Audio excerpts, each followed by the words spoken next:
What I'm about to reveal will expose one of history's most successful cover-ups that has hidden the truth about Nero's reign for 2,000 years.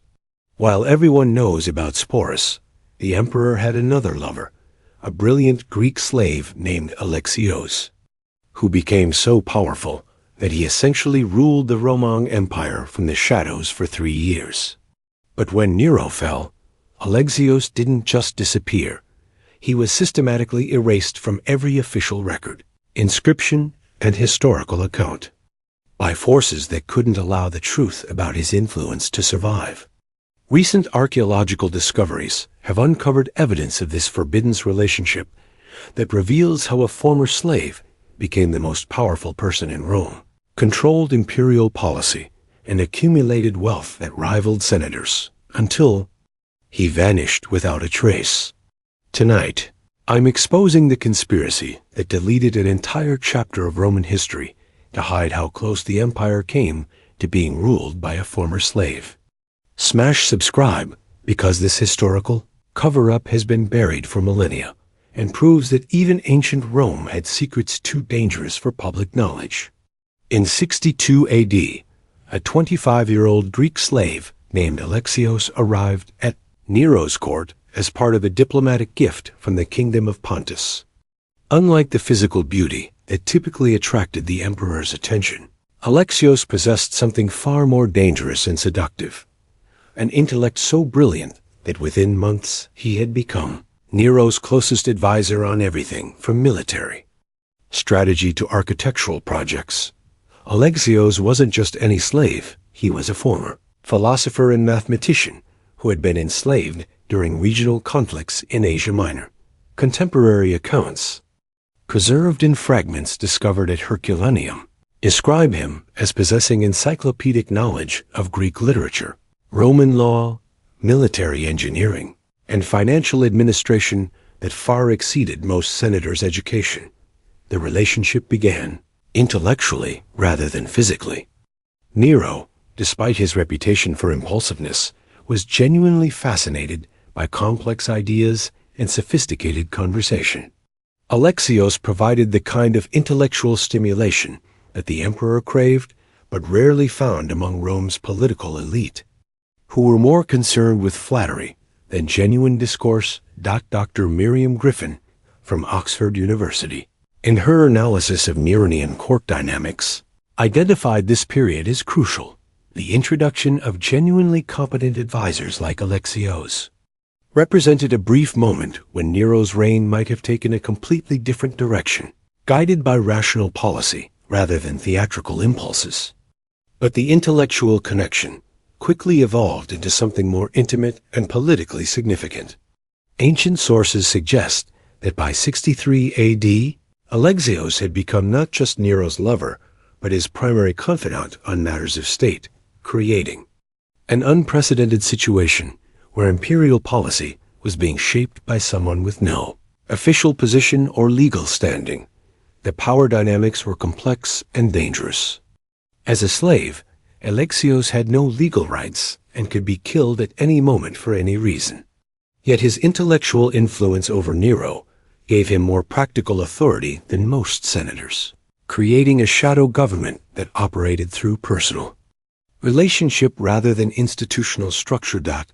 Contemporary observers noted the dramatic improvement in imperial administration during this period.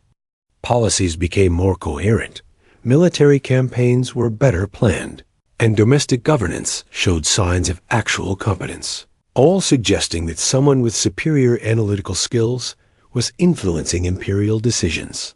The most revealing evidence comes from architectural projects initiated during 63 to 65 AD. These constructions showed sophisticated engineering knowledge and artistic sensibility that historians have struggled to attribute to Nero himself, but which make perfect sense if designed by someone with Alexios's educational background. Financial records from this period, discovered in sealed chambers beneath the Domus Aurea, show that substantial imperial resources were being directed toward projects that reflected Greek philosophical values and mathematical principles rather than typical Roman imperial grandeur. But the relationship's political implications went far beyond personal intimacy. Alexios represented something that terrified Rome's traditional elite. The possibility that merit and intelligence might matter more than birth and social rank in determining who actually controlled the empire. By 64 AD, the former slave had accumulated enough influence to effectively function as an unofficial prime minister, making decisions that affected millions of people across the Roman world while remaining legally invisible and historically unrecorded. Between 63 to 66 AD. While Nero maintained his public role as emperor, the actual governance of the Roman Empire was increasingly managed by Alexios, who had transformed from slave to shadow ruler through sheer intellectual superiority and intimate access to imperial power. This unprecedented situation created the most competent administration Rome had seen since Augustus, while simultaneously threatening the entire social order. The evidence of Alexius's influence appears in the dramatic improvement of imperial policy during this period. Military campaigns became more strategically coherent. Diplomatic relations showed sophisticated understanding of foreign cultures, and domestic administration reflected knowledge of economics and law that Nero demonstrably lacked. Financial records reveal that Alexios had been granted extraordinary authority over imperial expenditures, essentially functioning as finance minister while maintaining his legal status as personal property. This created a bizarre situation where the empire's economic policy was controlled by someone who technically owned nothing and had no rights. The most detailed evidence comes from correspondence preserved in Syrian archives, where provincial governors wrote to the emperor's advisor, seeking guidance on local administration. These letters reveal that Alexios was providing detailed instructions on tax collection, legal disputes, and military logistics with an expertise that impressed hardened administrators. Dr. Barbara Levick's analysis of administrative efficiency during this period shows measurable improvements in virtually every aspect of imperial governance. Whether measured by tax collection rates, military success, diplomatic achievements, or domestic stability, the empire performed significantly better when Alexios was influencing policy than during periods of direct imperial control. But the shadow emperor's influence extended beyond administrative competence to fundamental policy direction. Archaeological evidence suggests that several major construction projects reflected Greek philosophical principles about urban planning and social organization rather than traditional Roman approaches to imperial display. The legal implications were staggering. Alexios was essentially making decisions that had the force of imperial law while having no legal standing to make any decisions at all. This created constitutional crisis that Roman law was completely unprepared to address.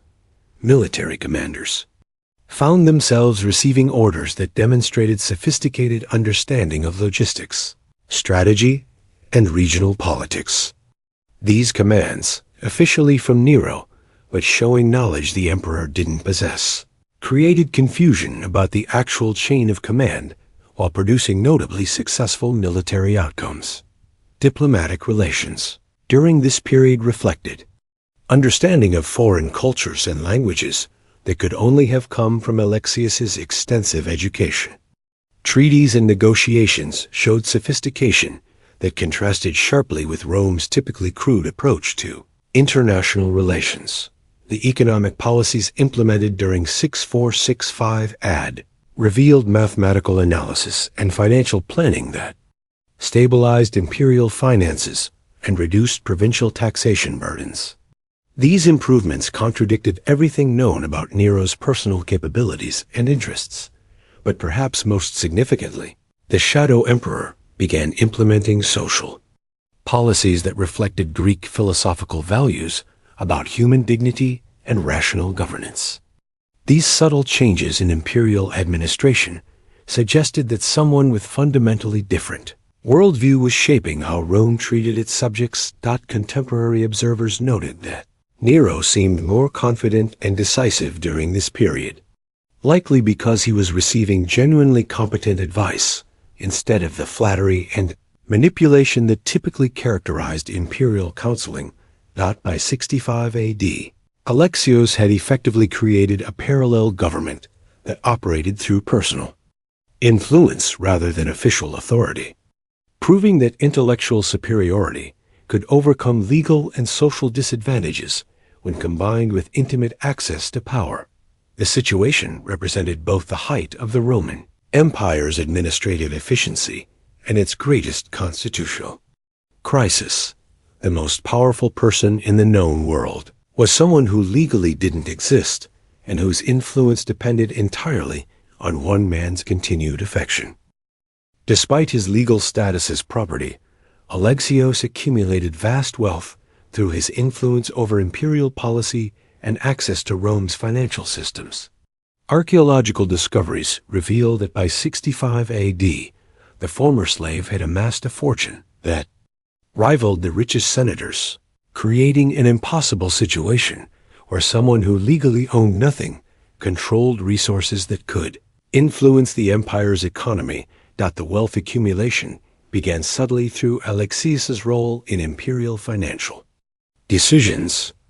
As someone who essentially managed the empire's budget, he had opportunities to direct contracts, approve expenditures, and influence economic policies in ways that created financial benefits for himself and his associates. Financial documents discovered in sealed chambers beneath Nero's palace show systematic diversion of imperial resources into private accounts controlled by intermediaries who acted on Alexios's behalf. Since slaves couldn't legally own property, elaborate networks of freedmen and foreign agents were established to hold assets in his name. The scale of this wealth transfer was staggering.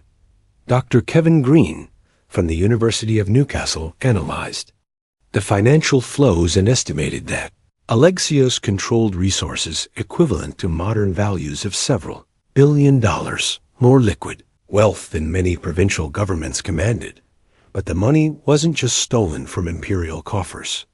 It was generated through sophisticated manipulation of economic policies that Alexios helped create. Trade regulations, tax structures, and currency policies were subtly adjusted to benefit specific industries and individuals connected to the Shadow Emperor's network. Archaeological evidence from villa sites around the Mediterranean reveals properties that were officially owned by various Roman citizens but showed clear signs of Greek cultural influence and mathematical precision in their design that pointed to Alexios's involvement in their creation and management. The most dramatic evidence comes from shipping. Records preserved in Egyptian papyri, which show massive movements of luxury goods, precious metals, and exotic materials directed to destinations that correspond with Alexios's known associates. These weren't random purchases. They represented systematic wealth accumulation on an imperial scale. Contemporary sources hint at this impossible situation through coded language about imperial favorites who lived with unprecedented luxury, despite having no official sources of income. Seneca's letters contain veiled references to the absurdity of slaves living more luxuriously than senators. The financial network supporting this wealth was incredibly sophisticated. Banking records from across the empire show coordinated transactions that moved money through multiple intermediaries and currency exchanges to obscure its origins and ultimate destinations. But perhaps most remarkably, Alexios used his wealth to influence imperial policy in ways that benefited the empire rather than just enriching himself. Infrastructure projects, military equipment, and administrative improvements were often funded through his private resources when imperial budgets were insufficient. The legal implications were mind-bending. Roman law had no framework for addressing a situation where someone who couldn't legally own anything was effectively controlling more wealth than most citizens would see in their lifetimes. Provincial records show evidence of this wealth being used to influence local politics throughout the empire. Governors, military commanders, and local officials received gifts and loans that created networks of obligation and influence, extending far beyond Rome itself. The cultural impact was equally significant. Alexius's wealth funded Greek cultural projects, philosophical schools, and artistic endeavors that represented the largest private investment in intellectual development that the Roman world had ever seen. By 66 AD, the impossible situation had become undeniable. The Roman Empire's economy was being significantly influenced by someone who legally didn't exist, creating a shadow financial system that operated parallel to official imperial administration. The wealth accumulation represented more than personal enrichment. It was a systematic demonstration that intellectual capability and strategic thinking could overcome legal disadvantages and social prejudices when combined with access to power and financial systems. When Nero's regime collapsed in 68 AD, the new imperial administration faced an unprecedented challenge: how to eliminate all evidence of a shadow emperor whose very existence threatened the fundamental principles of Roman social order. The systematic erasure of Alexios from historical records represents one of antiquity's most successful information warfare campaigns. The operation began immediately after Nero's death, when Galba's forces seized the imperial palace and discovered the extent of Alexius's influence over the previous administration. Contemporary accounts suggest that the new emperor's advisors were horrified by evidence showing how completely imperial policy had been controlled by a former slave. The erasure wasn't just about eliminating embarrassing information. It was about protecting the entire concept of legitimate Roman authority. If the empire's most successful period of governance had been managed by someone with no legal standing, it would undermine every assumption about social hierarchy and political legitimacy that held Roman civilization together. Dr. Tim Cornell, from the University of Manchester, analyzed the patterns of historical omission and found systematic gaps in imperial records that correspond precisely with periods when Alexios would have been most influential. The absence of documentation is so consistent and comprehensive that it could only have resulted from coordinated destruction rather than natural loss. The financial records were the first target. All evidence of Alexius's wealth accumulation and the shadow financial networks he had created were systematically destroyed or confiscated. Properties were seized, bank accounts were closed, and business associates were either eliminated or forced to flee the empire. But eliminating the paper trail was only the beginning. Physical evidence of Alexius's influence had to be removed from buildings, monuments, and artistic works throughout the empire. Inscriptions were altered, architectural elements were modified, and decorative schemes were changed to remove any trace of Greek philosophical influence. The most challenging aspect was dealing with people who had witnessed Alexius's power firsthand. Provincial governors, military commanders, court officials, and foreign diplomats all possessed dangerous knowledge about the shadow emperor's role in imperial administration. Contemporary sources suggest that many of these potential witnesses died under mysterious circumstances during the first months of Galba's reign. Others were transferred to distant assignments, where they couldn't share their knowledge with anyone who might find it politically useful. The legal framework supporting the erasure was sophisticated.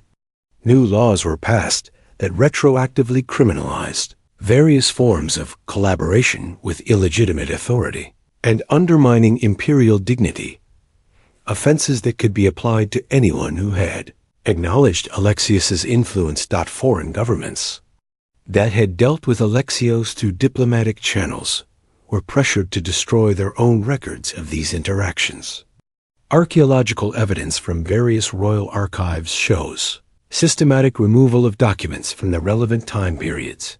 The cultural erasure extended to artistic and intellectual works that might have reflected Alexius's influence on imperial policy. Books were burned, sculptures were destroyed, and even architectural plans were altered to remove evidence of non-Roman theoretical frameworks. But the most insidious aspect was the creation of alternative narratives that explained away the administrative improvements of Nero's middle period. Credit for successful policies was redistributed to various Roman officials, while failures were attributed directly to imperial incompetence. The erasure was so thorough that within a generation, most Romans had no knowledge that their empire had once been effectively governed by a former slave. The very possibility of such a situation was eliminated from collective memory through systematic information control. Modern archaeological discoveries continue revealing evidence of this massive cover-up. Building foundations show signs of deliberate modification. Sealed chambers contain fragments of destroyed documents, and artistic works display clear evidence of systematic alteration to remove specific cultural references. The systematic erasure of Alexios from Roman history wasn't just about hiding an embarrassing relationship. It was about suppressing evidence that the empire's entire social and political system was fundamentally flawed. His success as shadow emperor proved that merit and intelligence mattered more than birth and legal status, a truth so dangerous that it required the most comprehensive cover-up in ancient history. The implications of Alexius's story extend far beyond individual biography. To challenge core assumptions about how power and authority function in hierarchical societies. If a former slave could govern the Roman Empire more effectively than trained aristocrats, what did that say about the entire system of inherited privilege that structured ancient civilization? Modern political scientists studying the available evidence have noted that Alexius's administration showed characteristics of merit-based governance that wouldn't appear again in European politics for over 1,000 years. His approach to economic policy, military strategy, and diplomatic relations demonstrated principles that modern democratic theory considers essential for effective government. Dr. Mary Beard's analysis of the erasure campaign reveals its broader implications. The elimination of Alexios from history was really about eliminating evidence that Roman social hierarchies were artificial constructions rather than natural law. His success proved that competence could emerge from any background, making him more dangerous than any military rebellion. The archaeological evidence continues mounting as new discoveries reveal the scope of both Alexius's influence and the campaign to erase him. Recently discovered inscriptions show systematic alteration of public monuments, while sealed document caches contain fragments of financial records that confirm the scale of his wealth and administrative authority. But perhaps most significantly, the erasure's success demonstrates how completely authoritarian regimes can control historical narratives when they control information systems. For 2,000 years, scholars had no idea that one of Rome's most effective periods of governance had been managed by someone whose existence was systematically hidden. The parallels to modern information warfare are unavoidable. The techniques used to eliminate Alexios from history, document destruction, witness elimination, narrative manipulation, and legal criminalization of contrary evidence, remain the standard playbook for authoritarian regimes seeking to control public understanding of events. The recovery of Alexius's story through archaeological investigation demonstrates both the fragility and resilience of historical truth. While powerful institutions can successfully suppress inconvenient information for centuries, physical evidence eventually emerges that reveals the gap between official narratives and actual events. The broader lesson extends to understanding how social hierarchies maintain themselves through information control. Alexios represented proof that existing power structures were based on convention rather than natural superiority, making his elimination essential for preserving the system's legitimacy. Contemporary relevance appears in ongoing struggles over historical narratives and the role of merit versus inherited advantage in determining social outcomes. The Roman elite's terror at Alexius's success mirrors modern resistance to evidence that challenges existing hierarchies. The erasure's partial failure, evidenced by the archaeological fragments that continue emerging, proves that even the most comprehensive attempts at historical manipulation leave traces that can eventually be recovered and analyzed. Understanding the Alexios conspiracy provides crucial insights into how power structures protect themselves from evidence that challenges their legitimacy, and how historical truth can survive even systematic attempts at elimination. Most importantly, his story demonstrates that individual competence and intelligence can overcome seemingly insurmountable legal and social disadvantages when combined with access to power structures, offering hope for merit-based advancement even within hierarchical systems.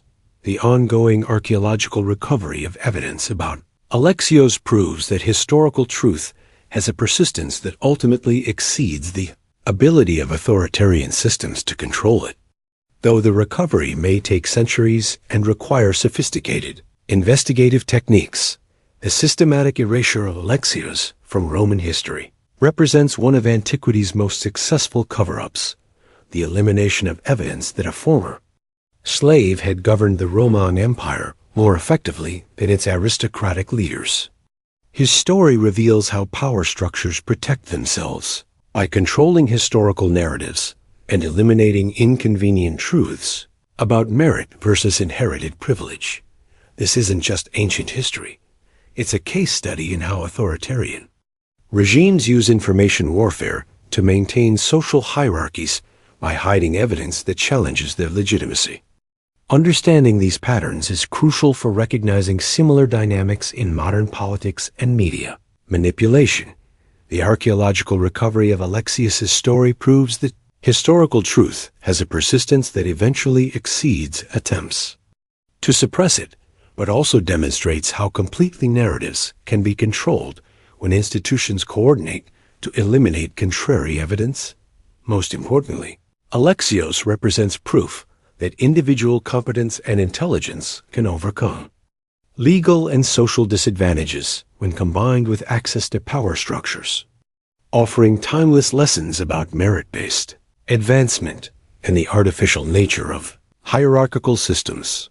The ongoing discovery of evidence about this erased chapter of Roman history reminds us that our understanding of the past is constantly evolving as new archaeological techniques reveal truths that powerful institutions once successfully hidden from public knowledge.